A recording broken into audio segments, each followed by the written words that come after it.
Good morning. आज के इस वीडियो में बात करते हैं जिंकम मेटालिकम की।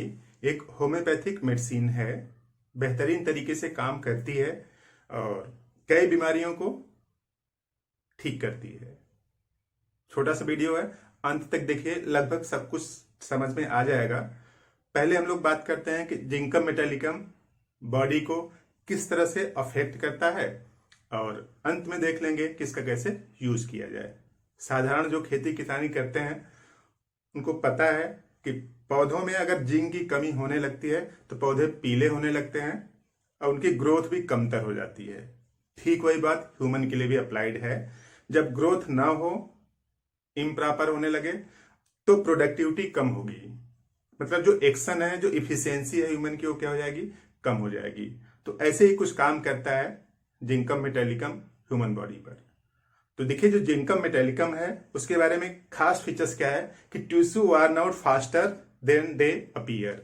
जितनी तेजी से बन रहे हैं उससे ज्यादा तेजी से टिश्यू डैमेज होंगे। तो नॉर्मली होता क्या है कि देखिए, जैसे ये ह्यूमन बॉडी है, इसके अंदर ढेर सारी सेल हैं, अरबों सेल हैं।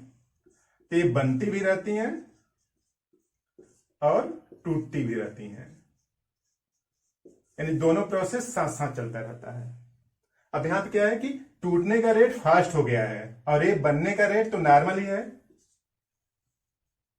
तो यही क्लियर कट लिखा है, देखो, tissue worn out faster than they repair, यानी टिश्यू के टूटने की रेट क्या हो गई है? ज्यादा हो गई है। और बनने की रेट क्या है? कम है। और बनने की रेट अगर कम है तो आप समझ सकते हैं कि बॉडी की क्या दशा होगी। नॉर्मली होता क्या है कि इस बॉडी के अंदर जितनी भी कोशिकाएं बनती हैं उसी के एवरेज में कुछ कोशिकाएं टूटती भी रहती हैं। तो ताकि बॉडी का बैलेंस बना रहे, सामान्य अवस्था में लगभग 7 साल में हम लोगों की पूरी बॉडी रिन्यू हो जाती है। 7 साल में बॉडी रिन्यू हो जाएगी। तो इस तरह से रिन्यूअल का प्रोसेस चलता रहता है ताकि बॉडी स्वस्थ रहे। किसी भी आदमी को स्वस्थ रहने के लिए जरूरी है कि बनने का रेट और टूटने का रेट बराबर रहे। तो बनने और टूटने का रेट बराबर रहेगा तब आप स्वस्थ रहेंगे। अनफॉर्चुनेटली अगर जिंक की कमी होगी, ये जिंक अगर इसकी कमी हो जाएगी, तो देखिए, जो जिंक है वो एंजाइम में पाया जाता है। एंजाइम का एक कोफैक्टर है। कोफैक्टर यानी एंजाइम बॉडी के अंदर जो कैटलिस्ट होते हैं, एंजाइम, उनको इफिशियंट तरीके से काम करने के लिए जिंक की जरूरत है। अगर जिंक की कमी होगी तो कोफैक्टर कम बनेगा, तो एंजाइम की इफिशियंसी भी कम होगी। अब एंजाइम की इफिशियंसी कम होगी तो टूटने का रेट ज्यादा हो जाएगा, बनने का रेट कम हो जाएगा। तो ऐसी सभी अवस्थाओं में जिसमें बनने का रेट कम है और टूटने का रेट की तुलना में टूटने का रेट ज्यादा है, तब वहां पे जिंक का काम आ जाता है। ठीक है। अब हम लोग ये समझते हैं कि कौन कौन से सिम्टम्स प्रोड्यूस करता होगा, किस तरह से बीमारी को ठीक करने के लिए। तो देखिए, क्लियर कट लिखा है, मेंटेन बॉडी डिफेंस मैकेनिज्म। जो बॉडी के डिफेंस मैकेनिज्म है उसको मेंटेन करता है। और डिफेंस मैकेनिज्म होती क्या है? देखिए, जैसे ये ह्यूमन बॉडी है, ऐसे मान लीजिए इसके अंदर कोई वायरस आया, ठीक, तो इस वायरस को खत्म करने के लिए जो बॉडी है एक नया केमिकल बनाती है, उसको क्या बोलते हैं? एंटीबॉडी। तो ये एंटीबॉडी इस वायरस को किल करेगा। तो जो जल्दी जल्दी बीमार पड़ते हैं उनमें एक संभावना हो सकती है कि जो इम्यूनिटी उनकी कमजोर हो, डिफेंसिव मैकेनिज्म स्लो हो। और ड्यूरिंग प्रेगनेंसी में क्या है कि फीमेल के बॉडी में एक नई लाइफ ओरिजिन हो रही है, तो कई कोशिकाएं डिवाइड हो रही होंगी, तेजी से डिवीजन हो रहा होगा। तो सेल डिवीजन को भी मेंटेन करता है और ग्रोथ को भी और रिपेयर को भी। यानी कहीं पे चोट लगती है तो वहां पे टिश्यू डैमेज हो गए हैं, तो उनको भरने के लिए नई कोशिकाएं फास्टर डिवीजन होती हैं। तो देखिए, सेल डिवीजन भी होगा, ग्रोथ भी होगा, रिपेयर भी होगा। ड्यूरिंग प्रेगनेंसी में इसकी जरूरत पड़ सकती है या पड़ती है।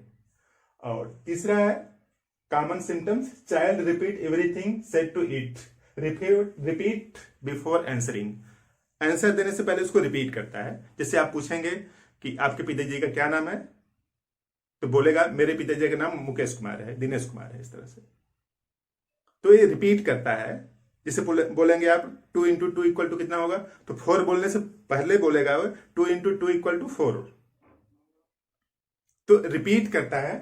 तो repeat everything said to it, answer देने से पहले उसको रिपीट करता है। और zinc also enhance action of insulin, जो इंसुलिन की जो एक्शन है उसको इनहेंस करता है, मतलब डायबिटीज के लिए भी अच्छा काम कर सकती है। और automatic motion of hand and feet, age बढ़ जाता है, कुछ लोगों के हाथ और पैर, हेड और हाथ कांपते रहते हैं, जैसे साइन करते हैं तो भी हाथ कांपते रहते हैं, और हेड भी कंटिन्यूअस ऐसे हिलता रहता है, इस तरह से। तो automatic motion of hand and feet हो रहा है। और मस्ट मूव देम कॉन्स्टेंटली, लगातार मोशन होता रहेगा। और बच्चों के सिम्टम्स की और बात करें तो बच्चा रात को सोया रहता है, अचानक से जग जाएगा, चीखने चिल्लाने लगता है।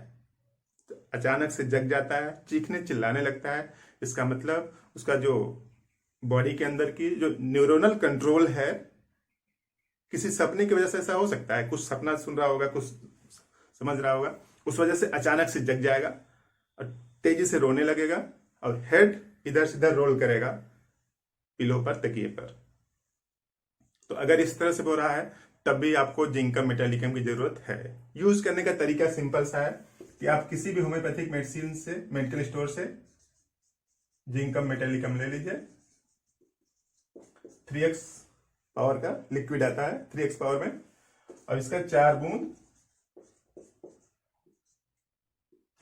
सुबह लीजिए, 4 बूंद सुबह, केवल एक टाइम लीजिए, लगभग 1 महीने तक लीजिए।